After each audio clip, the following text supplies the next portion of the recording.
নমস্কার, আমি অভিক। অ্যাসপিরেন্টস কর্নারের আরও একটি ভিডিওতে আপনাদের সকলকে স্বাগত। আশা করি সকলেই খুব ভালো আছেন এবং সুস্থ আছেন। তো ভারত ও বাংলাদেশের বর্তমান রাজনৈতিক টানাপোড়েন এবং সেই সাথেই সাম্প্রতিক সময়ের পেহেলগাম জঙ্গি হামলার পর একের পর এক তাৎপর্যপূর্ণ কূটনৈতিক সিদ্ধান্তেরই পথে ভারত সরকার। এক্ষেত্রে পাকিস্তানের সাথে সিন্ধু জল চুক্তি স্থগিত করার পাশাপাশি এবার গঙ্গা জলবন্টন চুক্তিতেই সরকারের নজর এবং এক্ষেত্রে অনেকটা আপোষহীন মনোভাবই আগামী দিনে ভারত সরকার নিতে চলেছে, এমনই আভাস একাধিক সূত্রেই। উল্লেখ্য, 1996 সালে ভারত এবং বাংলাদেশের মধ্যে স্বাক্ষরিত এই দ্বিপাক্ষিক চুক্তির মেয়াদ আগামী বছরই শেষ হতে চলেছে। আর এক্ষেত্রে নতুন চুক্তির আগে পূর্ববর্তী নিয়মে বড়সড় রদবদলি দাবি করা হয়েছে ভারত সরকারের তরফ থেকেই। এই ভিডিওতে আমরা প্রস্তাবিত এই নতুন গঙ্গা জলবন্টন চুক্তির বেশ কিছু দিক নিয়ে আলোচনা যেমন করবই, তেমন এর দরুন দুদেশের কূটনৈতিক সম্পর্ক কতটা প্রভাবিত হতে পারে সেই সকল পর্যালোচনা নিয়ে শুরু করতে চলেছি আজকের এই নতুন এপিসোড। তবে বিস্তারিত খবরে যাওয়ার আগে সকলের কাছে অনুরোধ করব চ্যানেলটাকে সাবস্ক্রাইব করে বেল বাটনটা অন করে দেওয়ার জন্যই। আর ভিডিওটা ভালো লাগলে লাইক ও শেয়ার করতেও ভুলবেন না। আপনাদের এই ন্যূনতম সাহায্যটুকুই এই ভিডিওটিকে পৌঁছে দিতে পারে আরও অসংখ্য মানুষের কাছেই। তো ফারাক্কা জলবন্টন চুক্তি পুনর্নবীকরণের আগে একাধিক রদবদলের কথাই বাংলাদেশ সরকারকে জানানো হয়েছে ভারত সরকারের তরফ থেকেই। এক্ষেত্রে প্রথমেই নতুন চুক্তির মেয়াদ অনেকটাই কমানো হবে বলেই খবর, যার দরুন নিয়মিত পর্যালোচনা এবং ভবিষ্যতে চুক্তি সংশোধনের সুযোগও থাকবে উভয় পক্ষের হাতেই।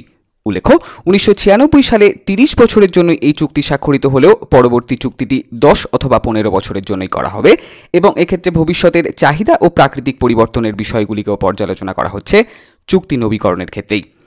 সেই সাথেই নতুন চুক্তিতে ভারতের উন্নয়নমূলক প্রয়োজনগুলিকেও অগ্রাধিকার দেওয়া হবে বলেই খবর এবং এক্ষেত্রে মূলত উত্তরপ্রদেশ, বিহার ও পশ্চিমবঙ্গের কৃষিক্ষেত্রে জলের বাড়তি চাহিদা পূরণই সরকারের প্রাথমিক লক্ষ্য, এমনই মত প্রকাশ করেছেন একাধিক বিশেষজ্ঞই। প্রসঙ্গত, আবহাওয়ার পরিবর্তন, গঙ্গা নদী শুকিয়ে যাওয়া এবং সেই সাথেই ক্রমবর্ধমান চাহিদার দরুনই ভারতের পক্ষে আর আগের মতন পরিমাণ মতো জল ছাড়া সম্ভব হচ্ছে না, যা এই চুক্তি পরিবর্তনের অন্যতম প্রধান কারণ বলেই জানানো হয়েছে সরকারি সূত্রেই। সেই সাথেই জাতীয় নিরাপত্তা তথা জঙ্গি হামলার ঘটনাটিকেও সরকার এক্ষেত্রে পর্যালোচনা করেছে এবং অনেকটা পাকিস্তানের মতোই এখানে বাংলাদেশকেও বার্তা পাঠানো হচ্ছে জলবন্টন চুক্তির দ্বারাই। এক্ষেত্রে যদি ভবিষ্যতে ভারত বিরোধী কোনো কাজে বাংলাদেশ জড়িয়ে পড়ে, তার প্রভাব সরাসরি এই চুক্তিতেই পড়তে পারে, যা মোটেই কাম্য নয় কোনো পক্ষের কাছেই।